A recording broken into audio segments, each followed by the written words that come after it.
안녕하십니까. 처제 전문 변호사 고성채입니다.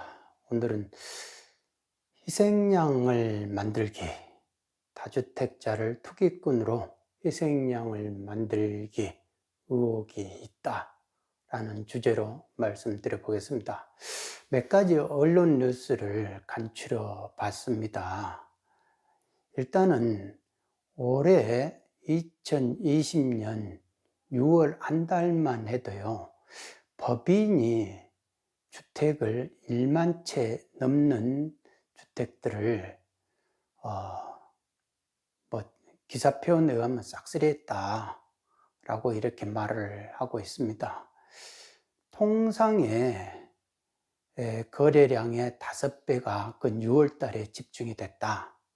그러니까 7월 10일 부동산 대책이 나오잖아요. 그때 이제 법인이 보유하는 취득세, 부동산 취득세를 12%로 올리고, 종부세 최고 세율도 6%로 올리고, 그 다음에 상한도 없애버리고, 이렇게 해서 법인이 보유하는 취득하는 부동산에 대한 규제를 7월 10일 대책으로 발표했지 않습니까?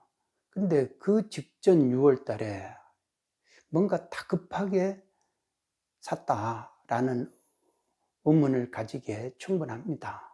그러면 70 부동산 대책이 미리 새 나갔다 이거 아닙니까? 그 정부가 법인 부동산을 규제를 강화한다. 그 정보라는 것이 새 나가기 때문에 그 규제에 걸리지 않게 해서 법인들이 부랴부랴 평소보다 5배 넘는 부동산 거래를 했다라고 이렇게 보여집니다. 또 한 가지 언론 뉴스를 볼까요? 옵티머스 펀드가 6개 부동산 회사에다가 5천억 중에서 2,255억인가요? 그 정도를 퍼부었다, 집중을 했다. 유독 부동산에다가 상당히 관심을 많이 가졌다. 그쪽에다 왜 그렇게 주력을 했는지를 모르겠다라는 언론 뉴스가 있습니다. 그렇다면은 사모펀드에 관련된 사모펀드를 만들어 가지고 부동산을 구입하는 그런 법인들이 많이 존재하고 있다라는 거 아닙니까? 그런데 옵티머스 펀드가 그 로비처가 청와대부터 고위공직자까지 다양하다는 거 아닙니까? 그러니까 그 대표가 이 자료가 오픈되면 살아남을 사람 없다라고 이렇게 말을 했다고 그래요. 그런데 이제 그에 대해서 수사가 계속 이루어지고 있을 때 금융 담당, 금융만을 전문으로 하는 수사단이 이제 해체되기에 이르릅니다.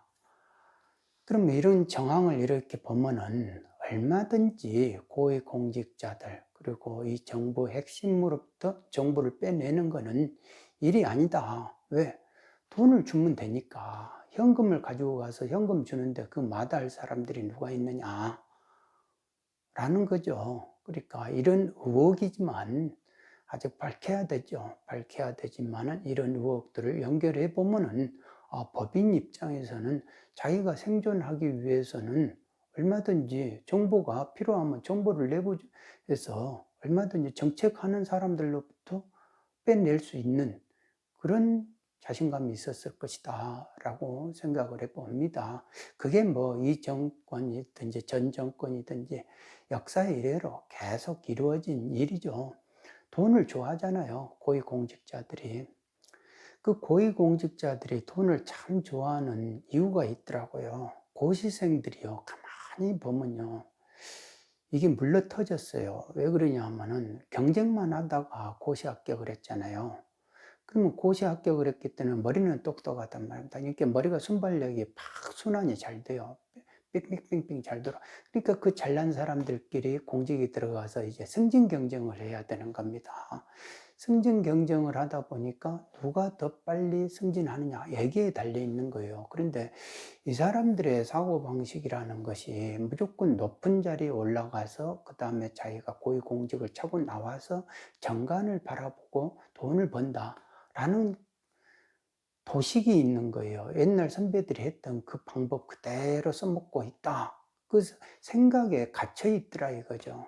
어제도 제가 이제 후배 고위공직자를 만나봤는데 본인들이 저보고도 그래요. 한 65세 되기까지는 모든 것을 다 돈을 벌어놔야 되는 거 아닙니까? 라고 이렇게 말을 하더라고요. 그러니까 야 후배야, 너가 나를 만나면 오랜만에 만나면 돈 많이 버셨습니까? 이렇게 물어보지 말고 그동안 복전을 많이 읽고 있습니까? 라고 이렇게 물어봐라. 그러니까 복전을 많이 읽으면 돈을 많이 버는 거예요. 이렇게 말을 하더라고요. 그러니까 네가 자꾸 돈 하는 그 생각 도식에서 벗어나라. 네 그 생각이 너를 계속 괴롭힌다.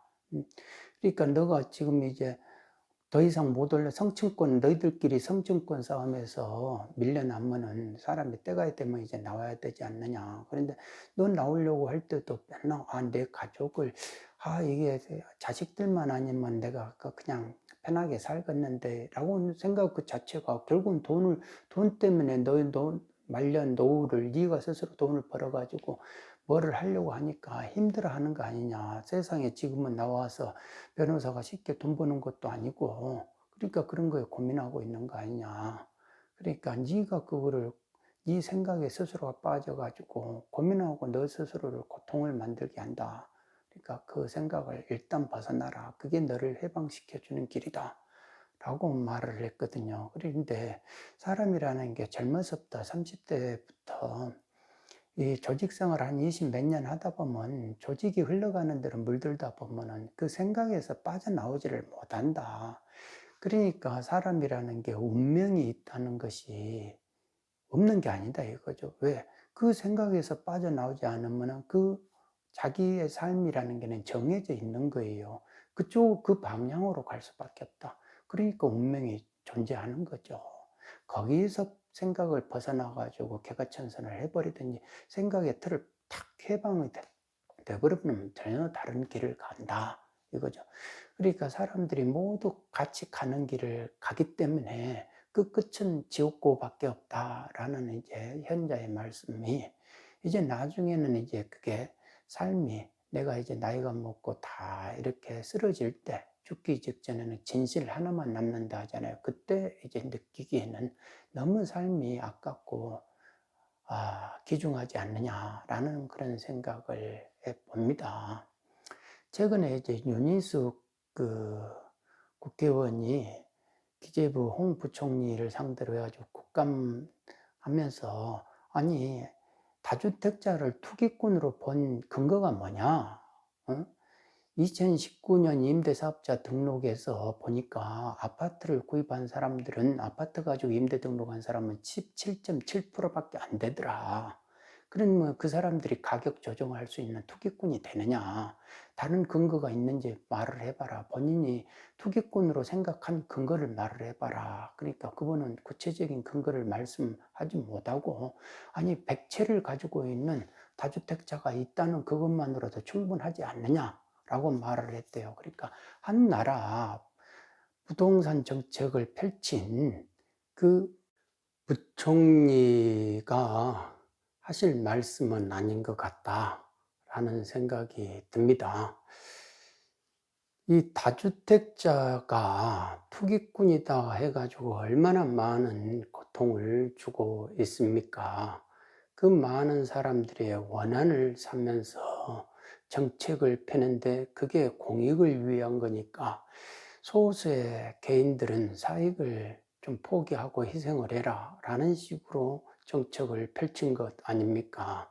그런데 그게 근거도 없이 그냥 임의적으로 내가 하고 싶어서 그냥 했다라는 식의 이제 의문을 가지게 된다면은 그 나중에 그 책임을 세세생생 어떻게 질 것인가라는 안타까운 마음이 듭니다.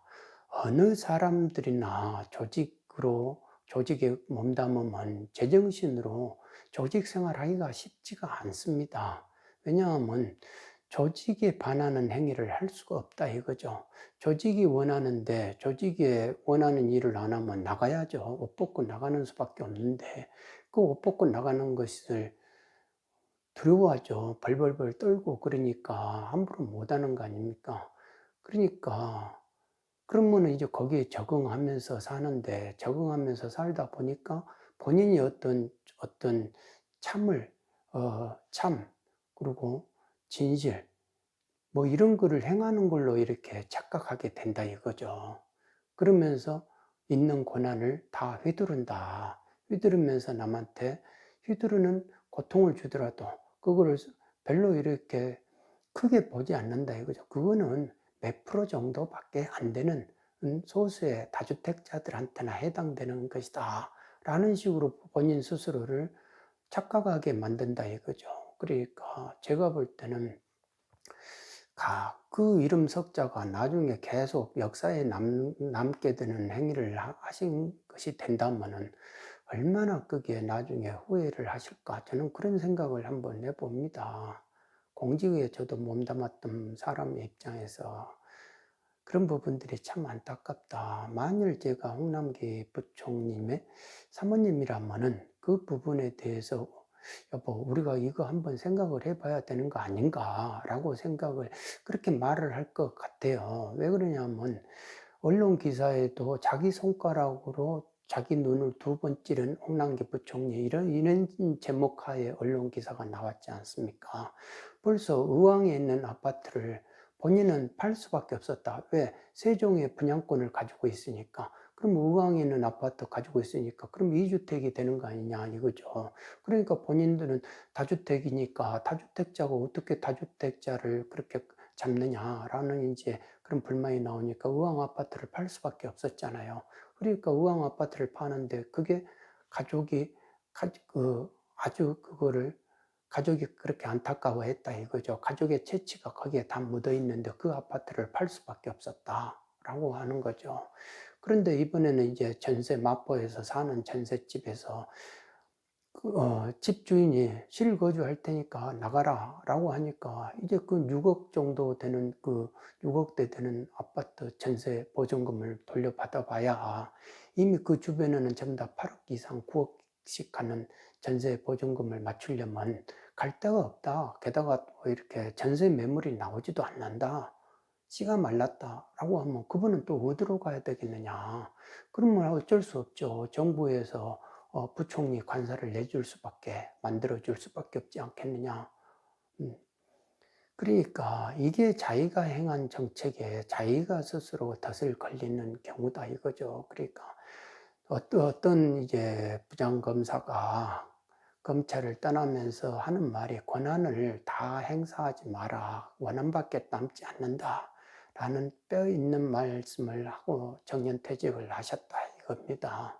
그러니까 공직자는 이거를 항시 생각을 해봐야 된다. 본인들이 세상에 나와가지고 세상살이 해본 적이 없어요. 해본 적이 없습니다. 집을 사봤습니까? 세금을 뭐 밖에서 이렇게 일을 해가지고 내봤습니까? 전부 다 공직자에서 월급에서 원천징수 나가는 세금밖에 없다. 그리고 공직에서 세상을 바라본 그 세상밖에 없는 거예요. 그것 가지고 자기가 세상을 많이 한다 생각하는 거는 그거는 넌센스다라고 생각을 합니다. 그러니까 본인이 공직자는 가만히 생각해보면 어떤 관념이나 이런 게 자기 생각에 너무 몰입하면은 거기에 착각을 일으키게 된다. 그거를 또 진실로 생각을 해요. 그러다 보니까 본인이 잘못 생각하게 된다. 실수를 하게 되는데도 그것이 자기가 뭐를 잘못했는지를 모른다 이거죠. 그러니까 그 옆에서 쓴소리를 해줘야 되는데 어느 누구든지 어느 지위에 올라가면요. 싫은 소리 듣는 걸 아주 싫어합니다. 싫은 소리 들으면 그것도 한 번이고 2번이지 한 3번, 4번 들으면요. 그만 나가 이렇게 말을 하게 되죠. 그러니까 그런 꼴을 당하지 않으려면 다 입 다물어 버리죠. 그러니까 좋은 말만 하는 거, 칭찬만 하는 거예요. 그러니까 사람이 뜬 구름 위에서 살다 보면은 이상한 정책들을 펴낸다 이겁니다. 그러니까 일반 사람 국민들이 전혀 이상하다, 이상하다 하는 정책이 본인은 소신을 가지고 떳떳하게 했다라고 이렇게 말을 하는 이유가 바로 그런 착각에서 이루어진 것이 아닌가라는 생각을 해 봅니다. 그러니까 공직자는 항시 세상을 잘 모른다. 세상을 잘 모른다. 그리고 인생은 더더욱 잘 모른다라고 이렇게 항시 하심을 해야 될 필요가 있다. 그래야 함부로 내가 하는 정책 때문에 많은 국민들이 희생을 당하고 고통을 당하는 일이 없도록 항시 조심해야 된다. 살얼음판을 걸어 다니는 그런 입장에서 해야 되지 않나. 그런 공직자가 이 세상에 한 명이라도 더 나왔으면 좋겠다 생각합니다. 그런 공직자가 각 조직에 한 명씩만이라도 있으면 이 나라가 참 좋은 나라가 될 거 아니겠습니까? 그런데 이 세금으로 고통받는 모든 납세자 여러분들께서도 잘 아셔야 될 것이 세상에 나를 구제를 해주지 않는다. 어느 역사를 보더라도요. 세상에 나를 구제해 준 적이 없습니다. 그 구제는 나를 구제해 주는 거는요.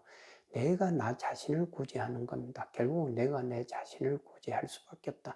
세상 일에 물 안 들고 살라는 말이 바로 그런 뜻이 아닌가. 요즘은 그런 생각을 더 해봅니다. 결국은 자기가 자기 자신의 이런 욕망, 이런 것들을 다 구제하는 수밖에 없다. 그렇게 하고 자기가 자기 생각으로부터 구속으로부터 해방되는 길밖에 없다. 그게 자기 구제다. 세상에 나를 해주는 역사가 없었다. 그러니까 너무 세상에 기대고 세상에 바라서 그게 될 일이 아니다. 지금 시급한 거는 내 건강. 무너지면 내가 내 스스로 구제할 기회도 없다 이거죠. 그러니까 내가 건강은 건강할 때 지켜야 된다고 합니다. 그러니까 건강할 때 더 열심히 건강을 지키고 근육도 높게 하지 마시고 점점 조금이라도 더 근육이 빠지는 것을 더디게끔 하는 그런 식으로 이제 내가 운동을 하면서 내가 내 스스로를 구제하는 그런 기회를 시간을 많이 가져야 된다라는 생각을 해 봅니다. 오늘은 여기까지 하겠습니다. 여러분들 모두 건강하시기 바랍니다. 감사합니다.